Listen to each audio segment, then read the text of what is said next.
नमस्कार छात्रों।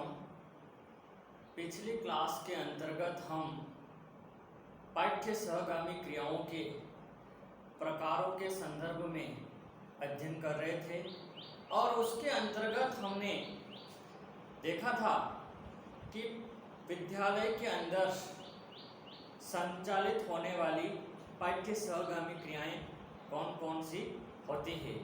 उसके अंतर्गत हमने पहली पाठ्य सहगामी क्रियाओं का प्रकार पढ़ा था साहित्यिक क्रियाएं। उसके बाद हमने पढ़ा था संगीत एवं नाटक से संबंधित क्रियाएं।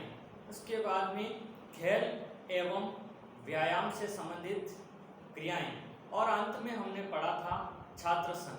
दोस्तों, शिक्षण के कार्य को आगे बढ़ाते हुए आज की इस क्लास के अंदर अगली हमारी जो पाठ्य सहगामी क्रियाओं का प्रकार है उसमें समाज कल्याण संबंधी क्रियाएं हैं।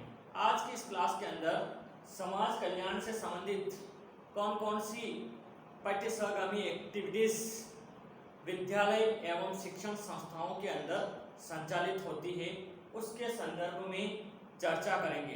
दोस्तों, समाज कल्याण से संबंधित पाठ्य सहगामी क्रियाएं हैं वो उनकी संख्या भी कुछ ज़्यादा है, तो आज समाज कल्याण से संबंधित जो पाठ्य सहगामी क्रियाएं हैं उनमें हम उसके 4 भागों के संदर्भ में चर्चा करेंगे। दोस्तों, मैंने आपको पहले भी बताया था कि विद्यार्थी के सर्वांगीण विकास में पाठ्य सहगामी क्रियाओं का अपनी महत्वपूर्ण भूमिका होती है।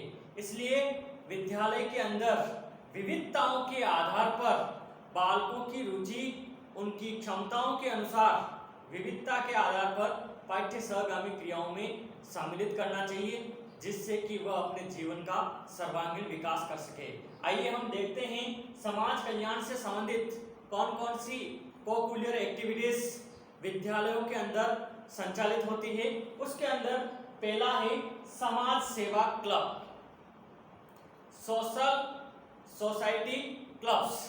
जैसा कि नाम से ही स्पष्ट है, समाज सेवा यानी कि समाज से संबंधित सेवा का जो कार्य है उससे संबंधित एक्टिविटीज इस क्लब के अंदर आयोजित की जाती है और विद्यार्थियों के अंदर सामाजिकता के गुणों एवं सहयोग के भावों को विकसित करने के लिए इस एक्टिविटीज का उपयोग किया जाता है।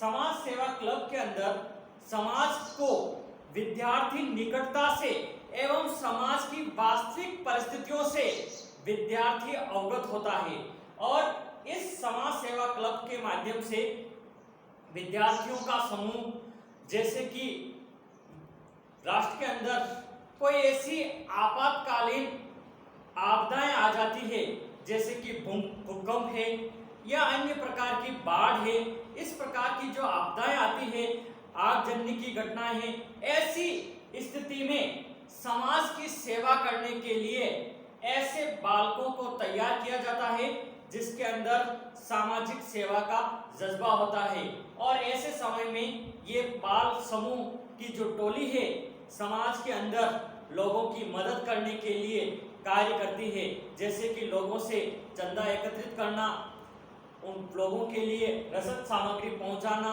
या अन्य कार्य जिससे कि उनको हेल्प मिल सके। ऐसे कार्य इसके माध्यम से किए जाते हैं और इसके साथ ही साथ समाज सेवा से संबंधित अन्य कई एक्टिविटीज, जैसे कि समाज के अंदर प्रौढ़ व्यक्ति हैं जो कि निरक्षर हैं, ऐसे व्यक्तियों को शिक्षित करने में भी ऐसे क्लब अपनी महत्वपूर्ण भूमिका अदा करते हैं। ये सारी विद्यालय के द्वारा एक्टिविटीज करने का मुख्य ध्येय एवं उद्देश्य ये होता है कि विद्यार्थी जिस समाज के अंदर रहता है उस समाज को वास्तविक रूप में समझने का प्रयास करे और समाज की अपेक्षाओं के अनुरूप अपने कार्य एवं सहयोग, त्याग आदि की भावना के द्वारा समाज सेवा का कार्य करे।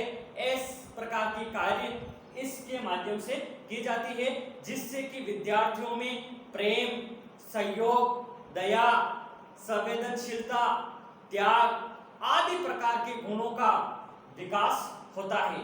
दोस्तों, अगली समाज कल्याण संबंधी जो विद्यालय के अंदर एक्टिविटीज की जाती है वह है सहकारी क्रियाएं। दोस्तों, सहकारी क्रियाओं को समझने से पहले हमें सहकारी शब्द का अर्थ को समझना होगा।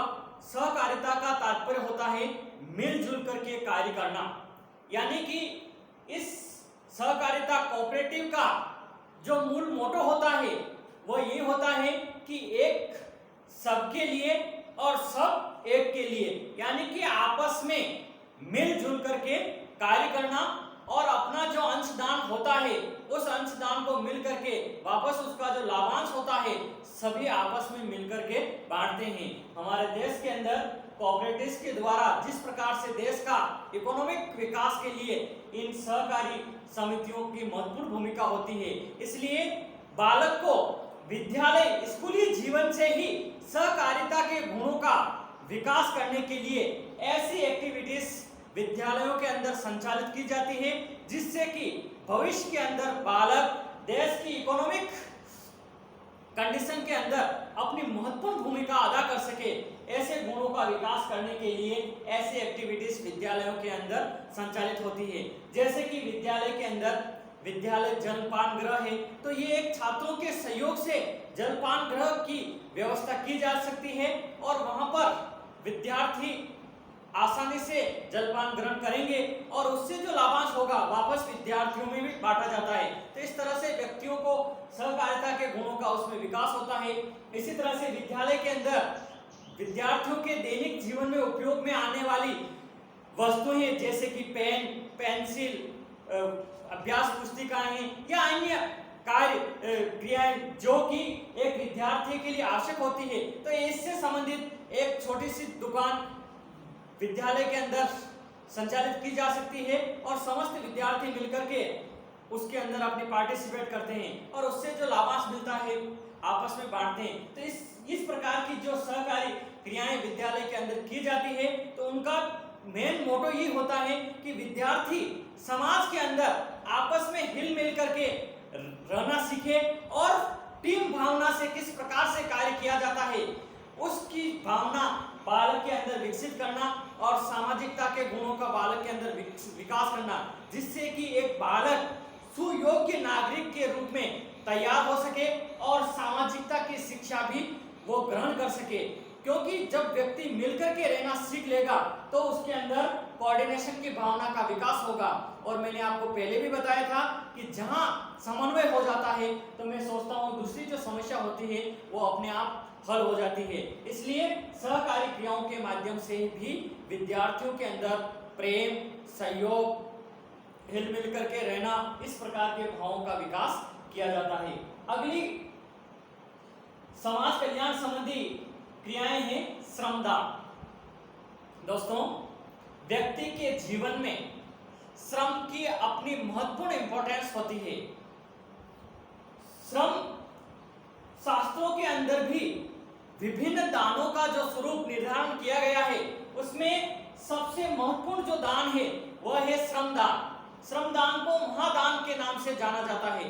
तो श्रमदान करवाने का, अब विद्यालय के अंदर जो श्रमदान होता है उसके दो स्वरूप हो सकते हैं, एक विद्यालय की सीमाओं के अंदर श्रमदान और दूसरा विद्यालय की सीमाओं के बाहर श्रमदान। तो विद्यार्थियों से श्रमदान की भावना उसके अंदर विकसित करने का एक ही उद्देश्य होता है कि विद्यार्थी श्रम के महत्व को समझे और जिस व्यक्ति ने अपने जीवन के अंदर श्रम के महत्व को समझ लिया निश्चित रूप से उसका भविष्य बहुत ही सुनहरा होगा।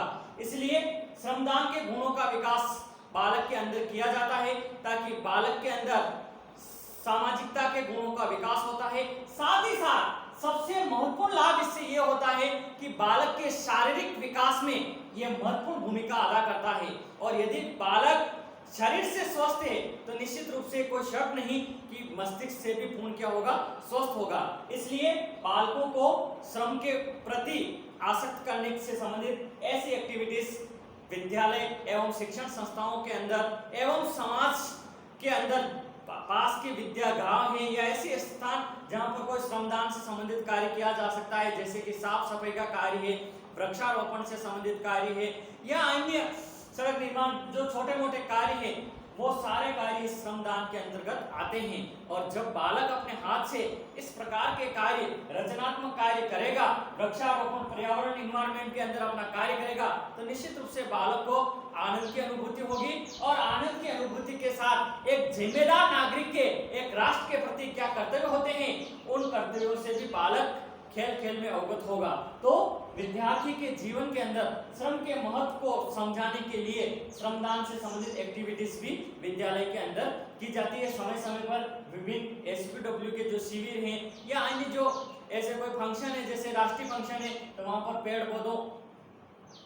पौधे लगाना है या साफ सफाई का कार्य है या स्लोगन करना, इस प्रकार के जो कार्य है वो सारे श्रमदान की एक्टिविटीज के अंदर आएंगे। और उसका मेन उद्देश्य है कि बालक के अंदर श्रम के प्रति उसकी निष्ठा बढ़े और समाज के अंदर सहयोग, प्रेम की भावना उसके अंदर विकसित हो। समाज कल्याण संबंधी, सोशल वेलफेयर से संबंधित अगला हमारा कार्य है स्काउटिंग एवं बालचर गाइडिंग। स्काउटिंग, दोस्तों स्काउटिंग से आप परिचित हैं।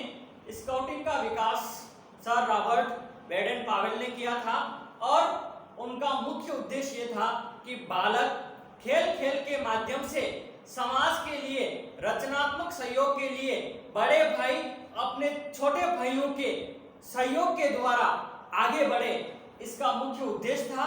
और इस स्काउटिंग के माध्यम से बालक के अंदर ऐसे चारित्रिक, क्योंकि माध्यमिक शिक्षा आयोग ने भी स्काउटिंग के महत्व को स्वीकार करते हुए लिखा था कि स्काउटिंग की क्रियाओं के द्वारा बालक के चारित्रिक एवं सुनागरिकता के गुणों का विकास होता है।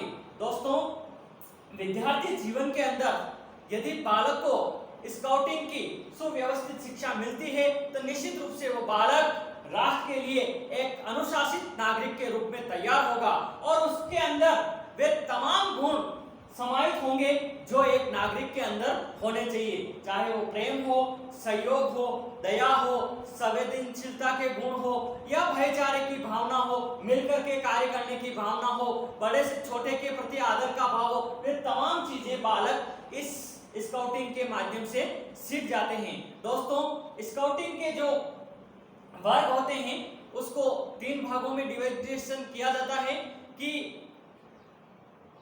0 से 7 वर्ष के जो बालक होते हैं उनको शेर बच्चे के नाम से जाना जाता है। 0 से 11 वर्ष के, यानी 11 वर्ष से कम आयु के बालकों को शेर बच्चे के नाम से जाना जाता है।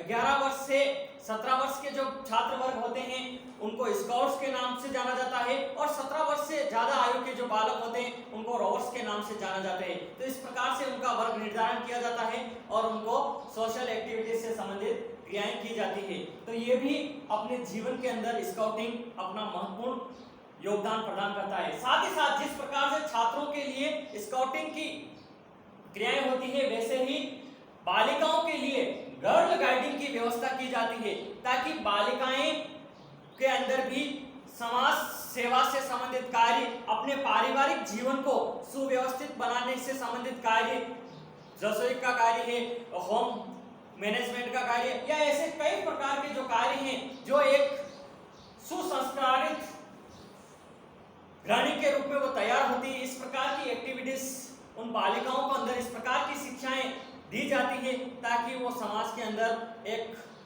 सुशील नागरिक, सुशील महिला के रूप में कार्य कर सके और समाज को सही रूप में समृद्ध करने में अपना कार्य करे। इस प्रकार के गुणों का उनके अंदर विकास किया जाता है। तो दोस्तों, आज की क्लास के अंदर इतना ही। नेक्स्ट हम जब भी मिलेंगे अगली क्लास के अंदर तो समाज कल्याण से संबंधित जो एक्टिविटीज है, कुछ एक्टिविटीज और रह रही है, उनके संदर्भ में अगली क्लास के अंदर हम चर्चा करेंगे। आज की क्लास के अंदर इतना ही। जय हिंद, जय भारत।